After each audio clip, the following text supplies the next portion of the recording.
Hey everybody, this is James Tracy, memoryholeblog.org, and I just have a quick update. An important development here as the Microsoft Corporation changes its user agreement, primarily with consumers. Those who use the Windows operating system will now be subject to potential copyright restrictions and restrictions on your speech, what you share on any platforms while using the Microsoft operating system. Once again, this was an email that was sent out that was forwarded to me by a colleague. It says, Microsoft, your services agreement made clearer.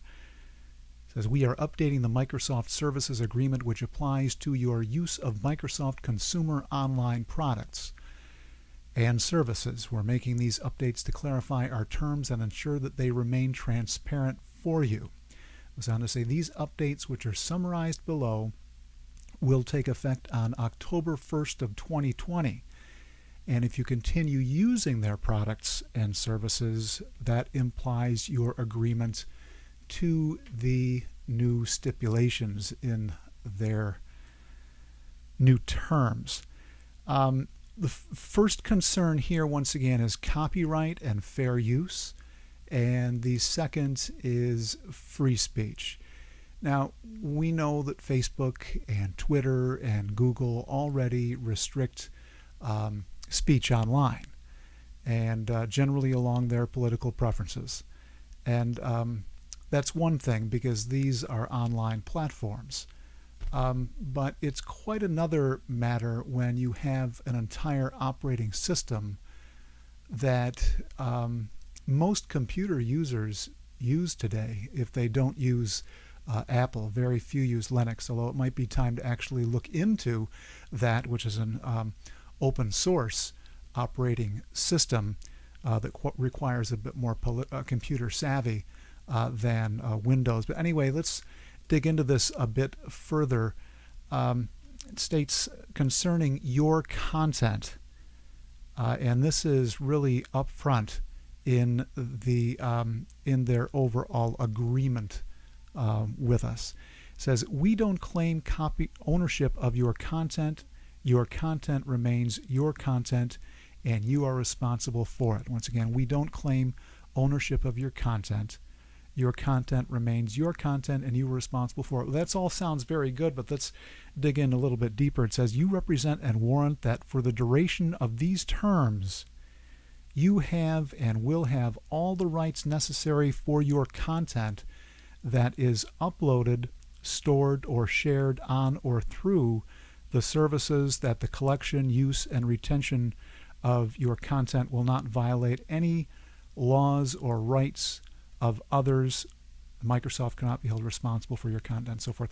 So if you're a blogger, you take a screenshot of something, and it's of a photograph or some artwork that you did not create.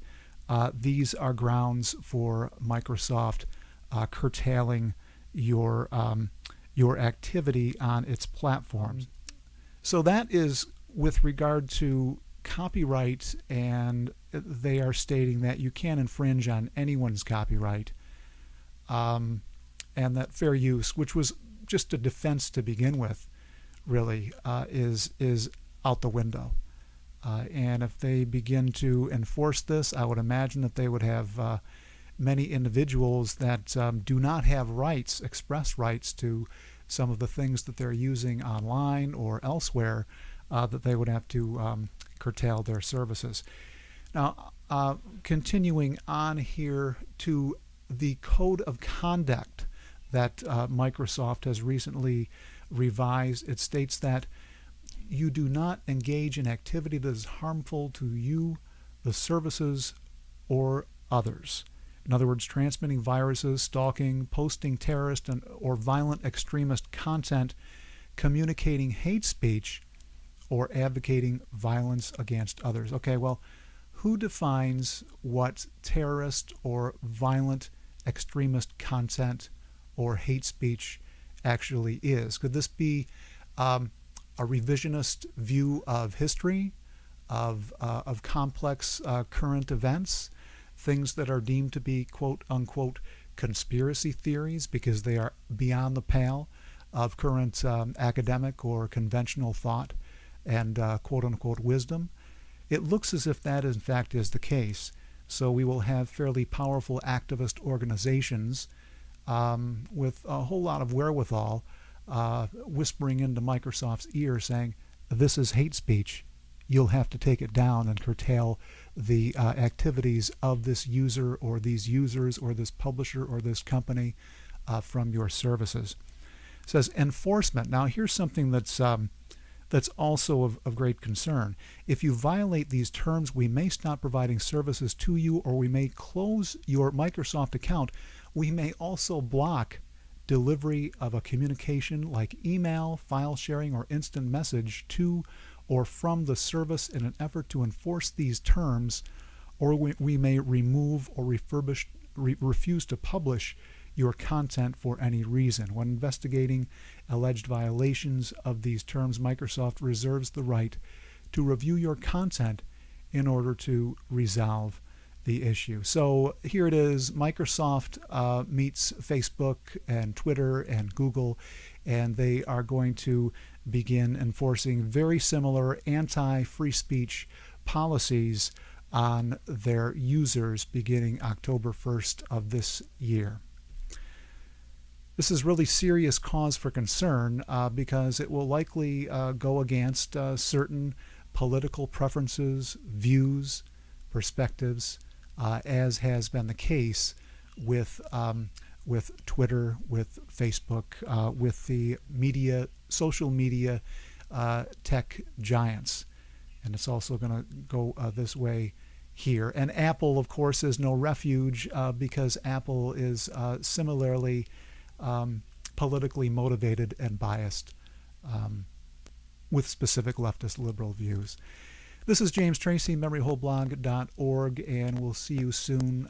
Take care. God bless. Please do support us. Consider joining our Patreon so that we can continue providing this material to you. Thanks again. Bye-bye.